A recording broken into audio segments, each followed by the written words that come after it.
Once upon a time, far, far away in the dark night sky, there lived thousands of shining stars. Some were big and bright, some were golden and glowing, and some sparkled like diamonds. Among them was a tiny little star. She was small, shy, and not as bright as the others. Every night when the stars lit up the sky, the little star tried her best to shine, but she felt nobody noticed her. The big stars often teased her. "Look at you," one said.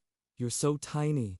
No one will ever see you." Another star giggled. "You can never shine like us."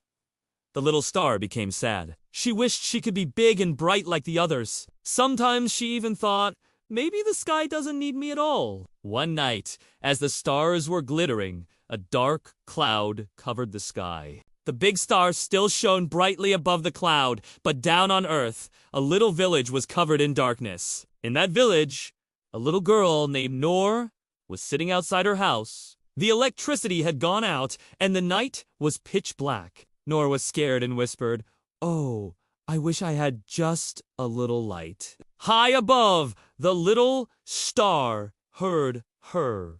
The star thought, "I'm small, but maybe I can help." She gathered all her strength and began to shine as brightly as she could. Through a tiny hole in the cloud, her soft light reached Noor. Noor's eyes lit up with joy. She pointed and shouted, "Look, Mama!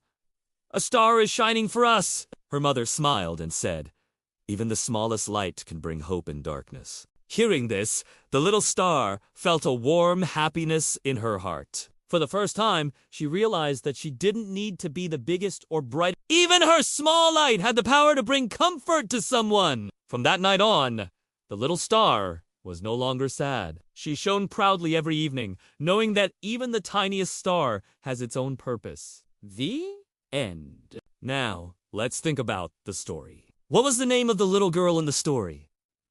What did she do when the power went out? How did the little star feel after helping the girl? What lesson did her mother teach her?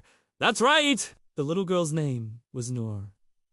She wished for a little light when the power went out. And when the little star helped her, she felt happy and proud. And her mother taught her that even the smallest light can bring hope in darkness. Do you know what? The sky does need you, little star. We may be big or small, but each one of us has a special light inside, a special gift or talent. And when we use that gift to help others, we bring light into their lives. It might be just a small light, but it can make the world a better place. So remember, no matter how small you are, your light matters. You have something special to give to the world. Keep trying and don't give up. And one day you'll shine brightly, just like the stars in the sky. If you liked this story, hit the like button, share with your friends and family, and subscribe for more. Now, let's move on to the next activity.